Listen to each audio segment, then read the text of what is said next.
Hello and welcome to the table. So we're going to be playing this game called Imperial Steam. Imperial Steam is a Euro economic game, and it does not have a solitaire mode. At least not that I'm aware of, and maybe if it does, it would be user made. It definitely doesn't come out of the box. So we're going to be playing a schizophrenic style solo play where we're going to control all the players. This is a game that fascinates me, and I really just generally love train games. I really like 18xx. This is not an 18xx game, but it has the concepts of, a lot of, train economics in it. And it has some things that I really love and all the stuff I love about a Euro. I would consider this to be a fairly heavy game, compared, relatively speaking. And but the rulebook is excellent. And I don't think the individual rules are all that complex. It's more of a matter of, just what needs to be done. So without further ado, we're going to, let's see. We're going to do setup, and then on video 2 will be the playthrough. This is my usual style, but if you're new, definitely understand that there will be no playthrough in this first video. We're just going to talk about the setup and introduction to the components. There are two guys who have done tutorials of this where they instruct, how to play. John Gets Games is one of them. And then I don't remember the other guy. I want to say he's Polish, but his video is awesome. Like, absolutely awesome. And the name of his channel is something, it has like a picture of a lion. It has like an emblem, a crest on it. You can't miss it. And his video is just amazing. And John Gets Games is amazing, but his was perfect. I'm not going to top that, folks. Stop right now and go watch their videos for just the rules. I'm going to do a playthrough. So that's going to be a little bit different. I will explain the rules as we play, but we're going to actually play the game. Now, John Gets Games does play 2 rounds of the game, but just 2 rounds. So we're going to try to play a whole game. And I want to try different strategies. So we're going to put some AIs on our guys. I'm not sure what exactly I want to do yet, but for example, there's different concepts in this game, and some of it is going heavy on contracts. Other aspects of it is to try to deliver goods. I'm not saying that you shouldn't do certain things. It's just there might be ways to focus, right? And if you can focus your engine building, we'll just have each player try to do different styles of play. That's the only way to make this fun, to be quite honest. Playing against yourself means you're going to make the same mistakes with all 4, and you're going to have the same tendencies with all 4. I don't particularly enjoy this mode of solitaire play, but I think, for me, I'm going to be teaching this game to other people, and so it's just a great way for me to get all the kinks worked out. And then secondly, this is just a fascinating game. I really want to show it to you, and I have a passion for it. And it's a nice break from Gloomhaven, which I'm on video number 50 of that series. We've made it 31, 32 missions completed. It's insanity, the Gloomhaven series, but this is a very welcome break from Gloomhaven. And anyways, without further ado, let's get going here and talk about what's going on and what the components are. Okay, so when you get out your components, the game is going to generally look like this once you set it up. I don't have it completely set up. I saved certain portions of it for you during the video, so you can see how that works. But the primary thing I want to explain is that you're going to have these what's called city tiles, and they look like this, right? So on the back, and then everything in the game is going to be like, so you see there's little 4 nubs. That stands for 4 players, of course. And the other side, of course, is going to be gobbledygook for the city itself. And there are similar tiles for 3 players, right? And then also for 2 players. And the thing I wanted to really point out is see how the background is a different color. So this is a really light shade, this is a darker shade, and then that's the darkest. Okay, so it's real easy. Like if you spill the game and have to sort all the pieces, just look on the back. The really darkest ones are the 4-player ones. Very well done. This is good production quality. My only gripe with the game, production quality wise, is this game would have really benefited from upgraded boards. And what I mean by that is, like, you know, they make those boards that have the multiple layers with the indents so your components don't move around. This game would have immensely benefited from it. I mean, like, look here. Like, these things are just loosely on top, and they're supposed to be in each individual spot. Like, it would be really nice if you could just put them right into a spot that would, you know, they'd be nice and snug and they wouldn't bounce around so much. But you know, it's a gripe, and we've been spoiled by Kickstarters, and I'm sure that costs more and blah, blah, blah. But that's really what this game needs, is that, and I would pay for it, to be quite honest.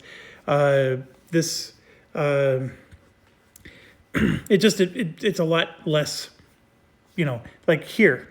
This cube already got bumped. It was supposed to be in this location here, and it bumped up to there, just through no fault of its own, just because, you know, things are, you know, bumping the board.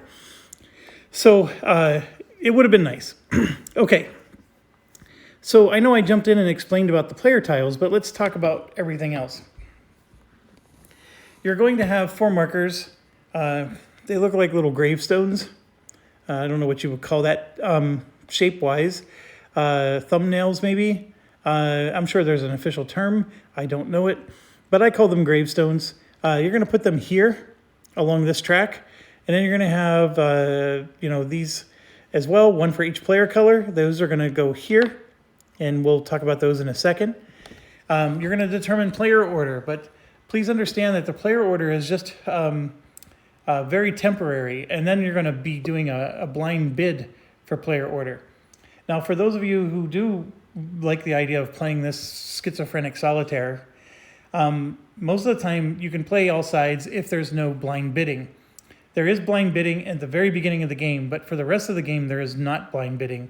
And what I'm going to do to compensate for the blind bidding is I'm going to roll some dice. And that's going to influence how the other players bid. So that way I still won't know exactly what they're bidding. The dice will determine what they bid, okay? I'll have a general idea, but this game is one of those games where you're gonna have a general idea of what people are bidding anyways. And it'll make more sense as we get into it. But that's the other thing. So everybody's going to get a player board, and the player board is going to look like this, and you have a spot for 3 trains. Your first train is going to be the train that has the 30 on it. Everybody gets a train with a 30, and every train can carry 1 coal. That's the only thing they can carry in this first spot. And then you're going to have 3 cars that are attached to it. Those can carry anything, and you have 1 of each other type of resource: wood, iron, and steel. I'm sorry, wood, iron, and stone, steel, whatever, stone.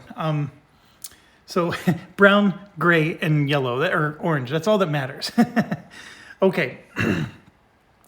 Everybody starts this way. There's no difference or variation from one player to the next. So you see one player board, you'll see them all. They are going to start with some workers here. I need to look that up. I think it's 3. So we'll get that set up. And this here is your worker area. The bottom means that they're training, and then the top means you put them to work. And that'll, you know, get explained more as we go as well. But basically, you're going to have workers that are going to start here in the training area, and this is level 1. And after they train, they actually move up to be more efficient workers. And so that's the whole idea. And so everybody's going to start with some workers here, and then you know, you can hire more workers, things like that. I do need to look it up, so let me pause the video. I'll actually do that right now, so I quit talking about it. Look at that. There's 2.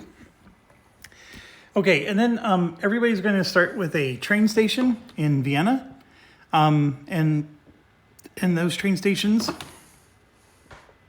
are going to be placed there. It doesn't matter which location, although there is a spot for every color there. And then you're going to have 2 more possible train stations you can build later in the game, denoted here. So this is where your trains and their cargo are. You can have up to 3 trains in the game. This stuff along the top is the round order, so the steps of every player round. And this I said was your training and worker area. You have your where your train stations go. You can hire special engineers for tunneling engineer and a bridge engineer. You can have one of each. This is for ordering resources. So what those do is that's a place where you mark your resources on reserve, and they would come the next round. So they don't resources don't appear immediately. They can, but in some cases they won't. And so depending on how you order your resources, this is a case where they would not be arriving until next turn. And then down here at the bottom, you would store the factories that you built. You keep a factory marker to indicate that you have one of that type of factory. And that's just a general storage for all of those down there at the bottom. And then over here on the right, everybody has a stock board. And the stock of your company is worth $40 at the moment. 40 gulden, I think, is the way it is. But I'm going to call it dollars throughout the game. If that bothers you, I'm not charging you to be here. 40. And this marker, of course, is going to indicate go up and down based on your stock price. And then this here indicates the number of investors, or not number, the price that investors are willing to pay. So right now an investor is willing to buy your stock for 40, but I don't have any investors willing to buy the stock for 60. Okay, that's what that means. And then as you get more investors, more and more of these markers come up. I'm moving it up, but there's actually more markers you would actually place on the board. And so you could do it this way, actually, now that I think about it, but I'm not going to worry about that. So yeah, you could possibly get more investors interested in your company, and then they would move up, and of course they'd be interested at a higher and higher price. And this will make some more sense later as well.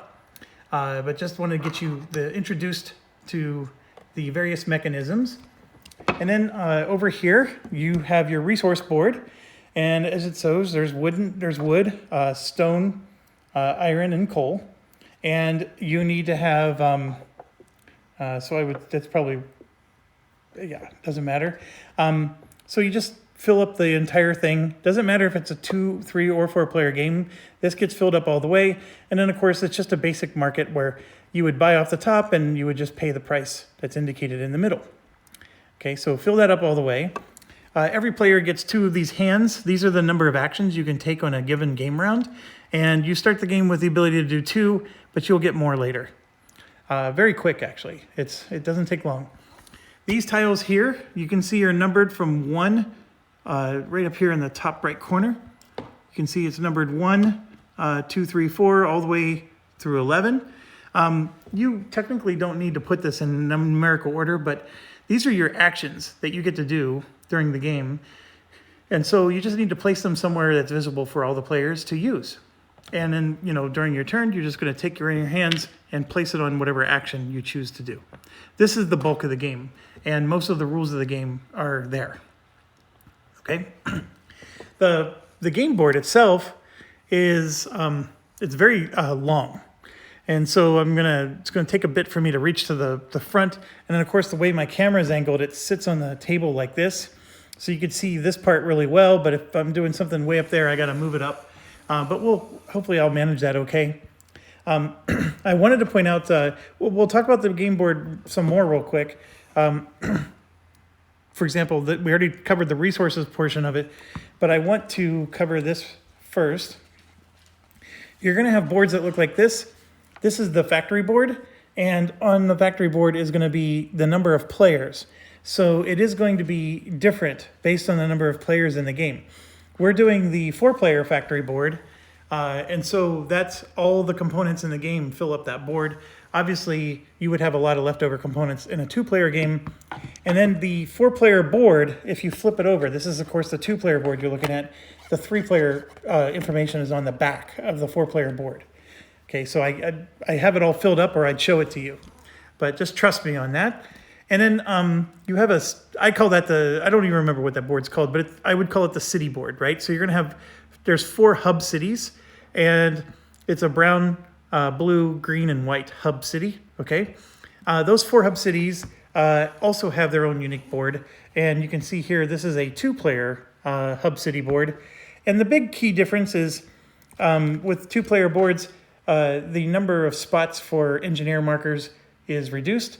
And then here you can see, this is how you hire workers. And this is the cost to hire those workers. So you can see there's 1 column for each of the hub cities. The big difference in a 4-player game is you can see there's 2 engineers at the top of each hub city, and then there's 2 markers that move up 2 columns of hiring boards. So there's going to be a lot more players hiring workers, and so it has a little bit more room. So based on your player count, we're going to do a 4-player game.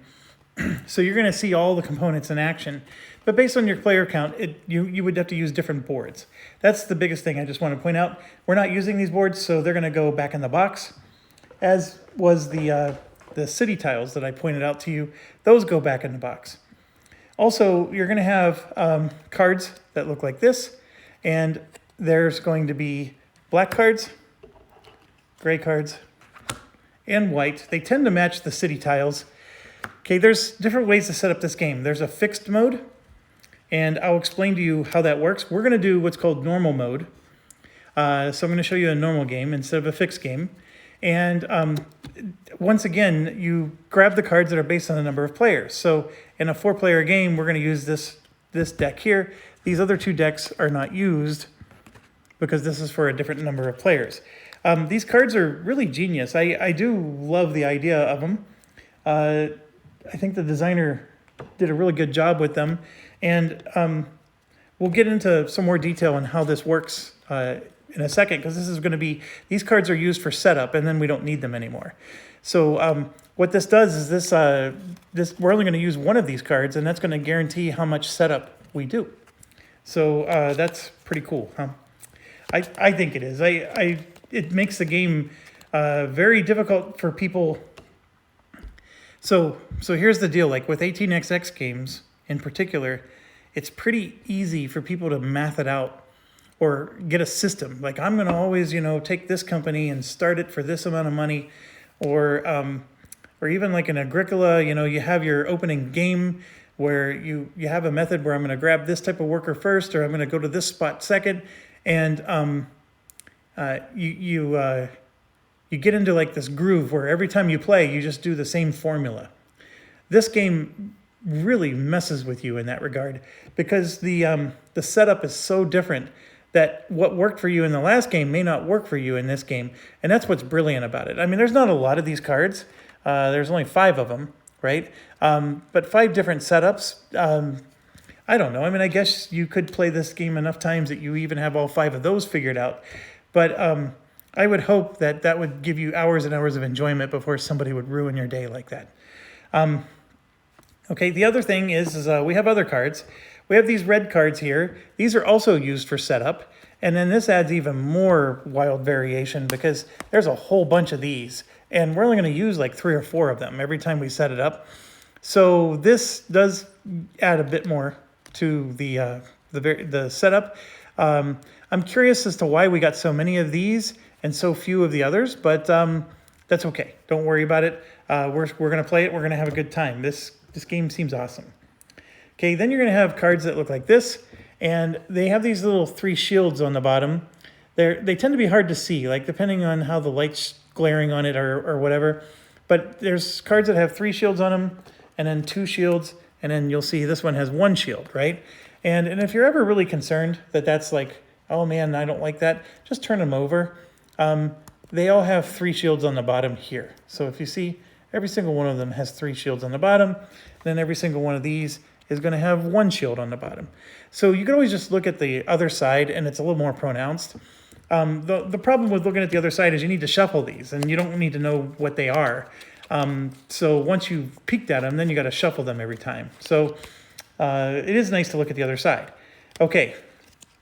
These are, by the way, contract cards, and they're going to be used throughout the game, but only so many of them. And that's another element that's going to make every game different.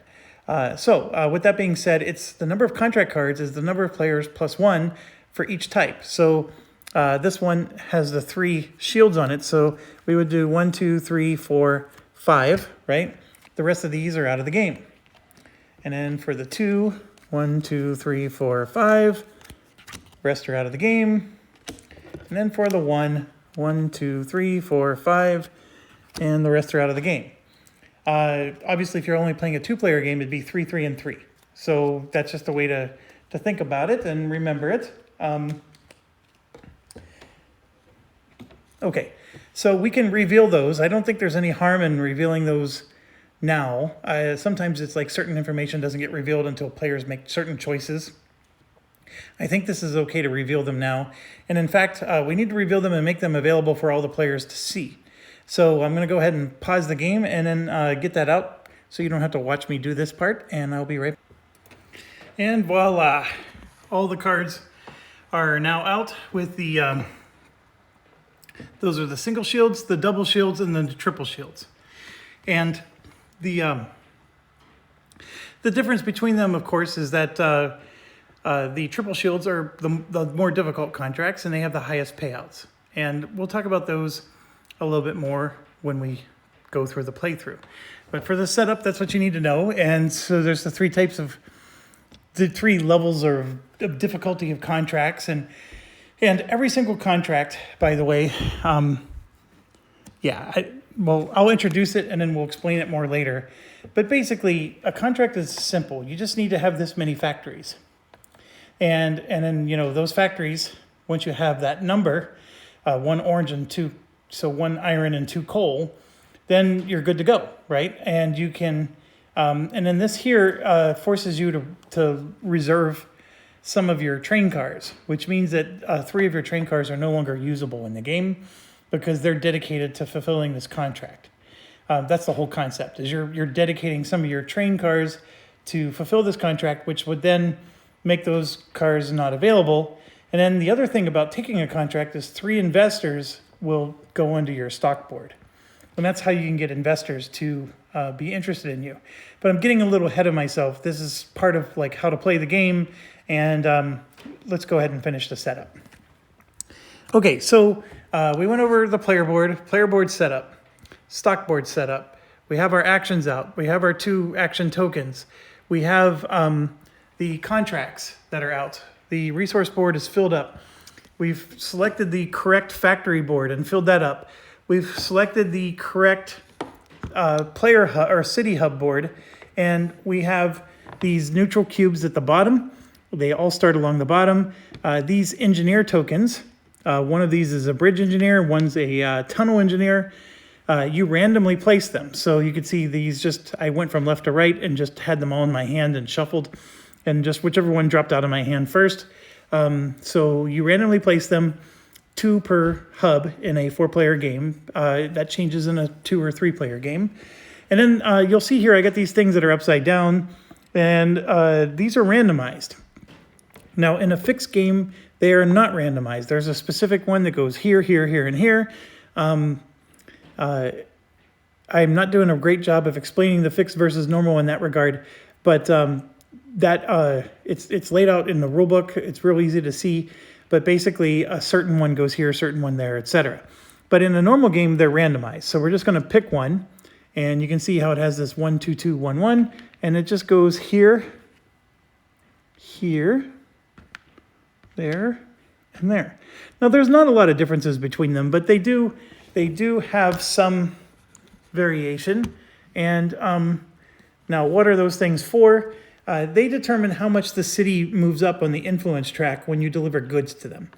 So there's going to be 4 hub cities in the game, and the goods that you deliver cause them to move along the influence track.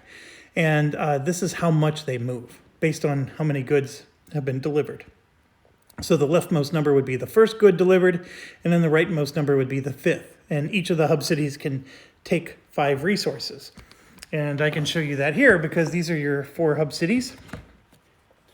And each hub city takes 1 wood, 1 iron, and 1 stone, and then 2 coal. Okay, so they all do that. They all accept the same amount. And so that's why there's 5 numbers on there, the leftmost number and the rightmost number. Okay, and it's not in this order. I mean, if you deliver this good first, that takes the leftmost number. There's no specific order there. Those hub cities, their location where they go is based on the type of setup that you do. And I know I've been saving that part for last, but it'll all make sense, I promise. And that's these hub tiles are going to go on locations on the board, but their location changes based on the setup that you do. And that's a really cool part of this game. Okay, so all the other components, you're going to have a track. Those are tracks for players. Then you're going to have, these are all meeples for the workers. 2 of those workers you see right there. I'm sure some of the, and then these are your investor tokens. Those are for the contracts. Those are those shields that we were seeing during the contracts. Extra resource cubes. And then these are extra car cubes that go on the back of a train. And then this is going to be used for setup. We're going to get these out real quick for setup. We just haven't done that yet. And we got everything set up except for this main player board. So the main player board up here at the top are going to have some fixed components and some random. So let's talk about the fixed ones first. The first thing that's fixed is this is the round marker. We always start on round 1 in any game, and then it moves this way across, and then this represents each round. This here are the trains. So you can upgrade or buy new trains. And so there's a 40 train and a 50 train, and there's little silhouettes here. I don't know how easy it is for you to see, but there's little silhouettes on the board that say 40 and then 50. And so it's real easy to know where your trains go. So 40s and 50s go here. And then you have your 60s and 70s and your 80s over here. Okay. Now, the turn order has 2 little hand symbols. And so these are the extra action tokens. So in round 2, we're going to get 1 more action per player. And then again in round 3, and then again in round 4. So that's what's stacked here. So when we move to round 2, all the players are going to get an extra action hand handed to them. Pun intended. Okay, in the fixed game, the rulebook tells you exactly which one of these go where. These are the resource reservation tokens. And so here you just randomize them in a normal game. So we're going to reveal that one, and you just reveal them and slide them into their various locations. And that's really awful randomization there to get 3 2s in a row. But it means we're going to get some really good ones towards the later part of the game. And sure enough, there they are. The higher the number, the better, by the way. 4 3 4, and then 3, and then there's 2 of them extra left over that are not used. So I sort of picked the worst ones, right? I picked 3 2s, but that also adds to more of the variation in the game, which, like I said, this designer definitely nailed that part of the game. Just absolutely nailed it. The concept of introducing variation and keeping the game fresh. So the next thing that's random, it may not look random, but these are random resource tokens that are going to come out and fill the resource board. And you can see I had brown, black, brown randomly selected, and then brown, black, brown again, and then 1, 2, 3, 4 blacks and another brown before at the end I finally got 3 irons and a stone. So, and of course that's coal and wood. But I rolled dice, by the way. That was how I determined them coming out, and I really had very consistent die rolls there. And that's going to be interesting how that works. In a 2-player game, you're only going to put 1 resource per round, and it does have little markers here to show you, but in a 4-player game, we are going to do all 3. And that is completely random, so don't worry about that too much. And that's the same for normal or fixed. Okay, so I'm going to talk about the fixed setup one last time, and then we're going to just talk about the normal setup, because that's how we're going to play this game. So for the fixed setup, on the back of each of these hubs, or these player or city tiles, right, is a number. So this number 2 matches the 2 on the board, which is Lynn's, right? So you would just take this 2 and put it on that spot. And that's where it would go every time you play the fixed setup. So the fixed setup is going to have all these city tiles go exactly where they're supposed to. And it's as simple as just looking at the back and putting it where that number says. Okay, it's, so nothing too deep. Now these hub tiles go into different locations based on 2, 3, or 4 players. And so you'll see here that in a 2-player game, this hub tile goes on the 19 space, but in a 4-player game, it goes on the 24. So the 19 space being here, and then the 24 space being there. And you can see they're going into the spaces that are marked with a C. Okay, and then this one here is either space 3 or space 15, which is very close, but not quite. I mean, 15 there is in the A spot, and then the 3 is a B spot up there. So, and then here you'll see 6 and 11, right? So these will go, they still go in a fixed location, but it's based on the player count. They'll be on a different spot on the board. Okay, now there is a variable or random setup. The random setup is completely random. And what that means, though, is you'll see these A, B, C's, and D's on the... So these 4 hub tiles, one of them is going to go into A, one's going to go into one of the B's, one's going to go into one of the C's, and one's going to go into one of the D's. So you see across the board there, A, B, C, and D. There's always a hub tile in one of these 3 C locations. There's always a hub tile in one of these 3 D's, one of those 3 B's, and one of those 3 A's. Like even when you do the fixed setup, as I was pointing out, this it's either going to be in 6 or 11, and sure enough, 11 is a D tile and 6 is a, where is 6? Oh, actually, I'm going to be proven wrong right there. So 6 is not, so I guess in the fixed setup, it is possible that you won't be in the ABC area. Not important, folks, because unless you're doing a completely random setup, you don't need to worry about the A, B, C, and D on the board. That's really what I'm getting at. That's probably why I don't understand it as well. But the numbers are very fixed, and you just go by what the number says. Also in a fixed setup, the influence of a city is here. And what these little gravestone markers do is you put these like so. So that would indicate that the white city starts the game at 20 influence. And what that means is you need 20 influence to be able to interact with that city. If you don't have 20 influence, then that city won't do business with you. Okay, that's what that means. There's in the fixed game, there's very specific starting locations for each hub, and even which color of the hub. Okay, so what I did was I randomly chose the colors because we're doing a normal setup. So green is going to go first, brown, blue, and then white, and that's what's going to happen in terms of the setup. But in the fixed setup, there's specific hubs that are going to be further left than others.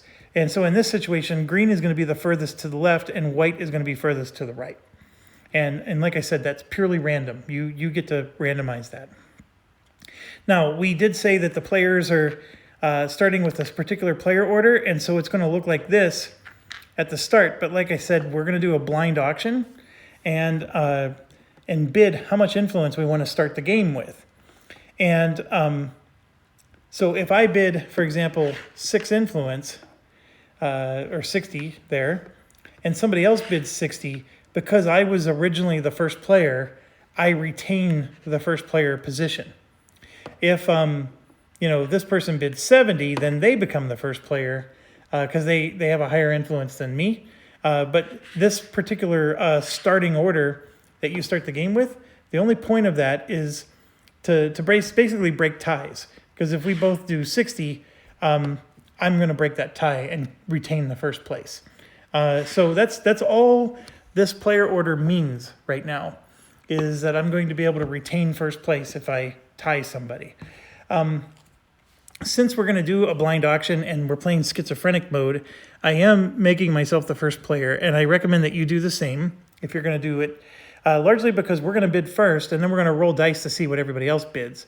And so I'm not going to know what everybody else is bidding, which is good. But I am going to have the advantage of going first. So that's why I set it up the way I did. Okay, so I think I covered just about everything. Oh, whether it's fixed or not fixed, there is a seneschal or summer. Oh gosh, it's a token. I'm giving. Where did it go? Oh, here it is. So this token. So this is a token that goes on a very specific location on the board, and you can see it's highlighted right here with this little white square. So it goes there. And so that is a specific landmark, I think.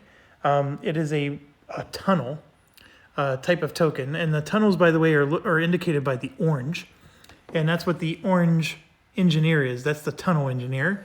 And then the gray ones are bridge engineers. So let's talk about the board a little bit more. These white tracks are normal tracks. These are tunnel tracks, the orange. And then the ones that have the darker gray on them, those are the bridge tracks.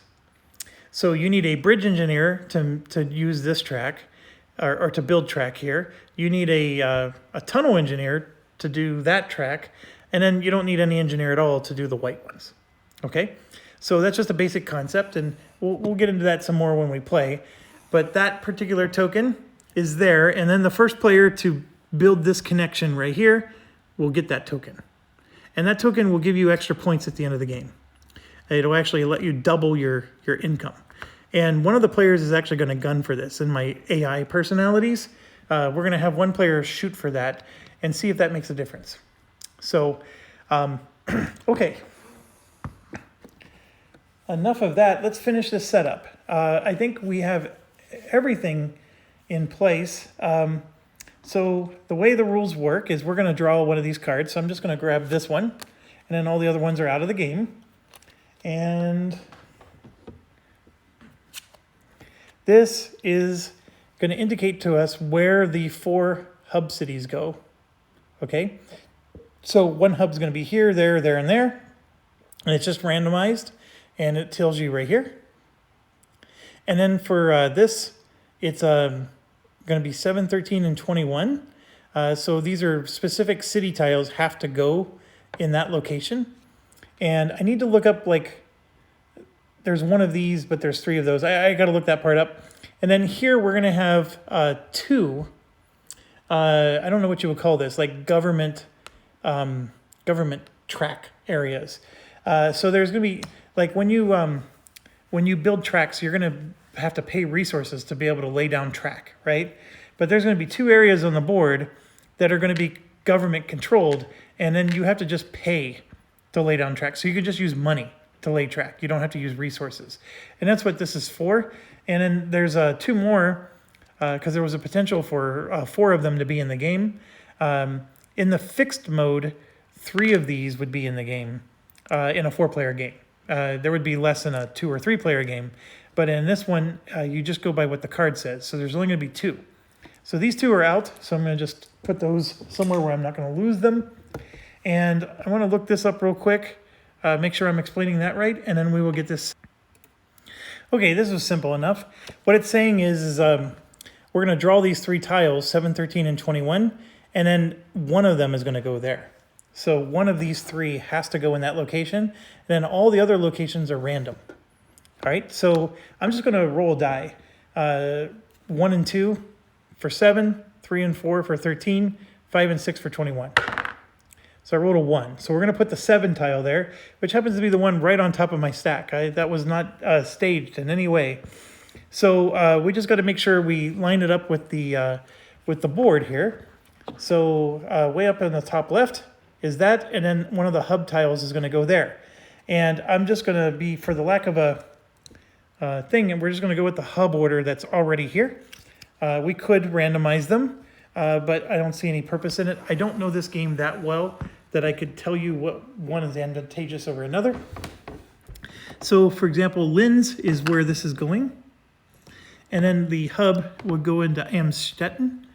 I think it's Amstetten, I think is how you would pronounce that. I am going to butcher these. I apologize, especially to JB. This is probably close to your home turf, and I'm thank you for welcoming me there and letting me butcher all your names for you. Next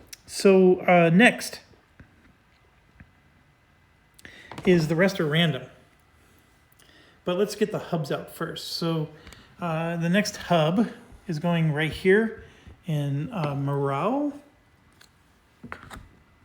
and then the next hub is going to go down here into Maribor. And the last hub over here in Sopron, like so. Now, one thing I will point out is, for example, you see all the Austria flags, and then I think this is going to show how awful I am with my geography. I believe this is Czechoslovakia, and then there's Poland, I believe, over there. The nation, I don't think matters. So that's one of the interesting things about this. They bothered putting the nation flags out there, but I don't think it makes a difference. So that's okay. I think it adds for some cool thematics to it. And maybe there's an expansion later or some kind of, game concept he had in the rules and then he took it out. And it'll be an expansion. Who knows? Okay, so we're done with this card, except for the fact that we know we need to put 2 of these crowns out. So as long as you remember you have to put 2 of these crowns, there's nothing else you really need this card for. Everything else is random. So we got the 2 crowns here. We'll deal with those later. Then we're just going to randomly start putting these out. And I'm going to just leave the camera here, and I know you don't see everything, but we're just going to start filling stuff in. And I'm just going to grab and place everywhere there's an empty spot.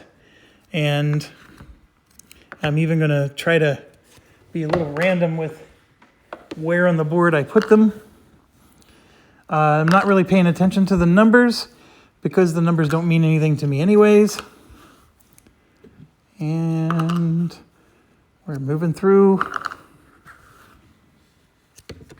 Just one down here, one there.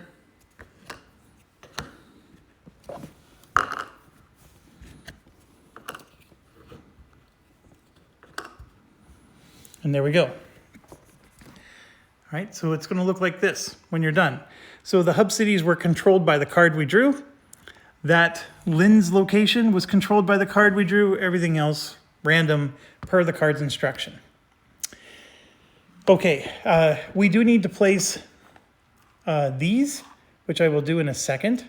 But let's go ahead and finish using our cards. So the next thing we do is we're going to draw 4 of these. 1, 2, 3, 4. The rest are out of the game. And we use these 4 to do the remaining steps of the setup. Like I said, we still need to do this part of the setup, but we'll just reserve that for the final piece. But we're going to go ahead and do these 4 cards. Now, since there's 2 of these crowns, the 3rd and 4th card, so technically I drew them like this, right? This was the first of the 4 cards I drew. So the 3rd and 4th card are going to dictate where these go. Okay, the first 2 cards we're not going to use for this purpose. We're just going to use these cards to determine where the city influence markers go. So the city influence markers are going to go here. And technically they're facing this way. All right, so they're all starting at 0 influence. So I'm going to reveal the first card. And then the only thing you look at is right here on the bottom right. It's a 1. So you move this whole stack over 1 space, and then the green influence goes there. So the green hub is there. The next one is going to go 1. So you're going to move these over 1, and there's the brown influence. This is an extremely crazy game. The fixed setup, which is the only way I've actually, seen or played this game. The very leftmost one is like at 60. So you're looking at 60, 80, and then there's like, or maybe it's a little lower, but I mean, it goes all the way up to 100 in the other one. So you got 2 cities that are here at 20. That's already a very insane game. So here's the 3rd one, which is a 1. So we're going, did I shuffle these? Let me look real quick. I did shuffle them, but not very well. So I'm going to reshuffle these. So my apologies. They were all ones, which is an insane start to a game, although very possible. I mean, it is possible that they would all be ones. You know, it just the fours were at the bottom of the deck, the threes, and then the twos, and they were just they weren't shuffled very heavily. So bear with me. I'm BSing. Now this Trieste city is a very important city. The game ends when you connect to Trieste, or if you finish 8 rounds, whichever one comes first. So if I connect to Trieste in round 3, then the game ends in round 3. I don't know if it's possible to connect to Trieste by round 3, but you get the gist. Now Trieste has some nice little bonuses where you get money for every track that you use to connect to Trieste. And then of course other players get paid to use your track if you're the only one that connected to Trieste. And also the concept of the contracts is that those contracts are worthless unless at least one player connects to Trieste. Then the contracts all of a sudden become worth something, and they're worth more to you if you're the one that connected. If you have to use somebody else's track to fulfill your contracts, then that's fine, but you're going to end up paying them some of your money that you get for fulfilling the contract because you have to use their track to get there. So I think I'm done with my shuffling here. I don't know how much more to ramble. I really wanted to shuffle this good. So we're going to once again 1, 2, 3, 4, and I preserved the order so the top card is on the top. So let's try again.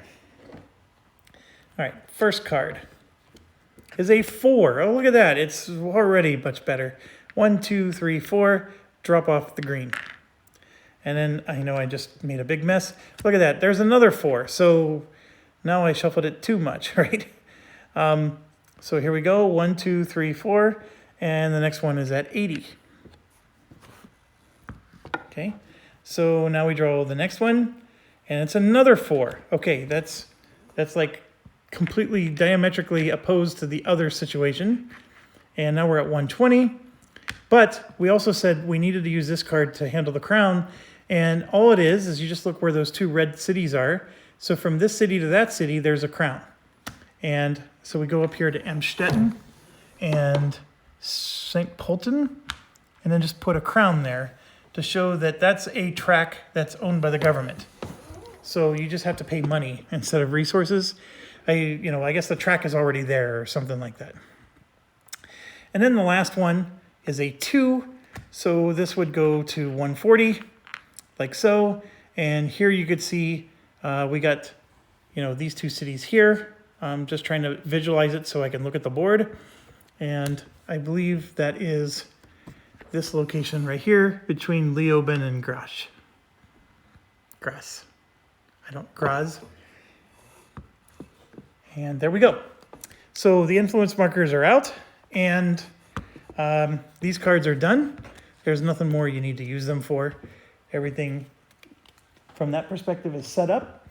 And the last thing we do is we now go around, and anywhere you see a tile with a number on it like this, you have to put these tokens down. So for example, these 1 tokens, if it says a 3, it's going to go up to 3. If it says a 2, it goes up to 2. And if it's a 1, it's only a 1. So this is a 3, but we put a 1 at the bottom. And then here you can see there's just a 1. So the 1 goes there. And we're just putting out all of our 1s right now. And a 1 goes everywhere there's a number. Whether it's 1, 2, or 3. We're going to put 1s out. Here's a 1. There's a 1 there.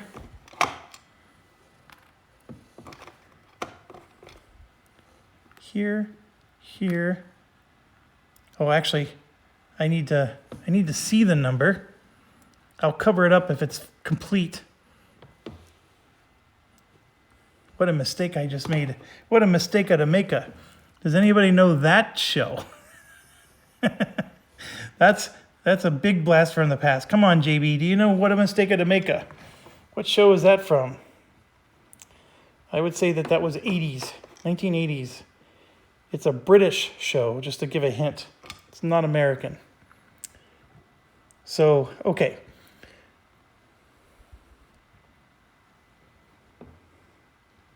Yeah, so perilous to cover up that number. All right, so these are all gone. And in a 4-player game, I expected that. So then I got to put out the 2s and 3s.